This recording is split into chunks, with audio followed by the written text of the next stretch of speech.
अध्याय 9. श्री गणेशाय नमः. घरोघरी स्वामी कीर्तने, नित्य होती ब्राह्मण भोजने.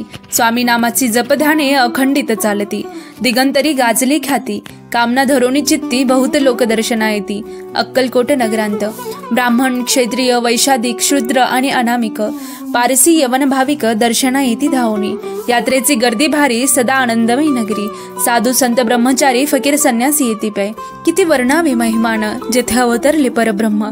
ते नगरी वैकुंठ धाम प्रत्यक्ष भासू लागली. असो एशा नगरांत शंकरराव प्रवेशत.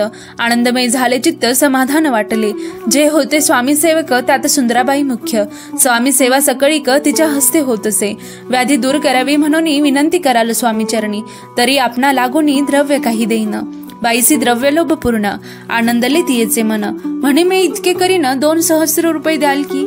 ते म्हणती बाईसी, इतके कार्य जरी करीसी तरी 10,000 रुपयांसी देईन सत्यवचन हे. बाई विस्मित झाली अंतरी. ती म्हणे हे सत्य जरी तरी उदक घेऊन करी संकल्प आपण सोडावा. शंकरराव तैसे करीती. बाई आनंदली चित्ती. म्हणे मी प्रार्थनीय स्वामींप्रती कार्य आपुले करीन. बाई स्वामींसी बोले वचन, हे गृहस्थ थोर कुलीन. परिपूर्व कर्म यान लागून ब्रह्मन संबंध पीडितो. तरी आता कृपा करोनी मुक्त करावे व्याधीपासून. ऐसे एकता वरदानी समर्थ तेथून उठले. यवन स्मशान भूमिता आले यती राजत्वरित.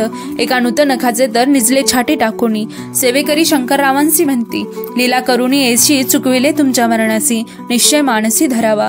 शंकरराव तया दिवशी खानादिदला फकीरांसी आणि शेखनूर दर्ग्यासी एक कफनी चढविली. मग काही दिवस लोटत स्वामीराज आज्ञापित. बारीक वाटोनी निंबपत्र 10 मिरे त्यात घालावी. ते घ्यावे हो औषध, त्याने जाईल ब्रह्मसंबंध. जहाला स्वामी राजवैद्य, व्याधी पळे आपणची. प्रकृतीसी आराम पडला, राव गेले स्वनगराला. काही मासे लोटता तयांना ब्रह्मसंबंधे सोडले. मग पुन्हा आनंदेसी दर्शना आल्या अक्कलकोटासी. घेऊन स्वामी दर्शनासी आनंदित झाले. म्हणती व्याधी गेल्यानंतर रुपये देईन 10,000. ऐसा केला निर्धार, त्यांचे काय करावे. महाराज आज्ञापिती. गावांबाहेर आहे मारुती, तेथे जुने गच्ची निश्चिती. मठ तुम्ही बांधावा. सर्वानुमते तेथेची मठ बांधिला जुने गच्ची. कीर्ती शंकररावांची अजरामर राहिली. इति श्री स्वामी चरित्र सारामृत नाना प्राकृत कथा समंत. सदा परिसोत भाविक भक्त. 9वा अध्याय गोडहा. श्री स्वामी राजार्पण नमस्तु. शुभम भवतु. श्रीरस्तु. श्री स्वामी समर्थ.